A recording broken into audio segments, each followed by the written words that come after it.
இன்றைக்கி வீட்டில் கீரை குழம்பு செய்கிறதுல என்ன ஸ்பெஷல் இருக்குது அப்படின்னு கேட்டால், கீரை வாங்க நான் கடைக்கு போக வேண்டியதில்லை, கீரை பறிக்கிறதுக்கு ரொம்ப தூரம் நடந்தும் போக வேண்டியதில்லை, வீட்டு பக்கத்துலேயே இருக்கிற கீரைகளை வச்சு ஒரு குழம்பு. கீரை பறிக்கணும்னு போனதும் எனக்கு முதல்ல கிடைச்சது மணத்தக்காளி கீரை, அதுக்கு பக்கத்துலேயே முடக்கருத்தான் கீரை. இதுவும் ஒரு கீரை தாங்க, பொன்னாங்கண்ணி.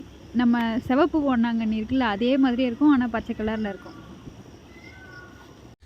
அடுத்து தண்டுக்கீரை. இது இயற்கையாகவே இங்கே வளர்ந்துருந்தது. சரி விதைக்காகட்டுமேன்னு அப்படியே விட்டுட்டேன். அதில் இருக்கிற அந்த துளிரை மட்டும் குழம்புக்காக பறித்து எடுத்துட்டேன்.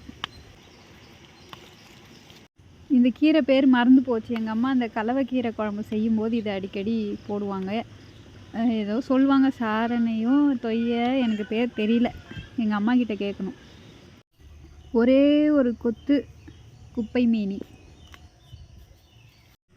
இதுக்கும் எனக்கு பேர் தெரியல, ஆனால் எங்கள் அம்மா கலவைக்கீரையில் இதையும் போடுவாங்க. இதுக்கெல்லாம் பேர் கேட்டு தெரிஞ்சுக்கணும். இது கடையில் வாங்கின அடுப்பு, ஆனால் எங்கள் அம்மா நான் சின்ன வயசில் இருக்கும்போது வீட்டிலே அடுப்பு செய்வாங்க. எனக்கும் அதே மாதிரி என் கையாலே நானே அழகாக அடுப்பு செஞ்சு இனிமேல் அதில் தான் சமைக்கணும்னு ஆசை.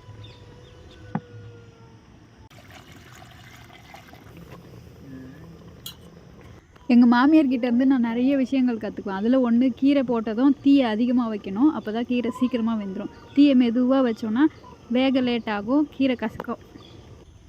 இது அரிசி கழுவின தண்ணி. இது பாப்பாக்காக. அவளை குளிக்க வைக்கும்போது அவள் காலுக்கு ஊற்றி தேய்ச்சி குளிக்க வைக்கணும், அப்போ தான் காலுக்கு ரொம்ப ஸ்ட்ரென்த்தாமா.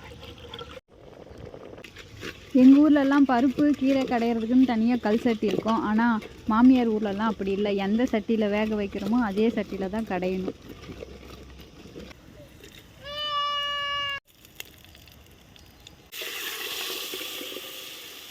கொழுப்பு சத்து தேவைன்றதுனால டெய்லி நெய் உருக்கி சாப்பாட்டில் சேர்த்துக்குவோம். பூங்கார் அரிசி சோறு, கலவைக்கீரை குழம்பு, அப்புறம் நெய். ஆனால் நான் காலையில் மோஸ்ட்லி சாதம் வடித்த கஞ்சி தான் குடிப்பேன். அதுவும் இந்த பூங்கார் அரிசி கஞ்சி சரியான டேஸ்ட்டாக இருக்கும்.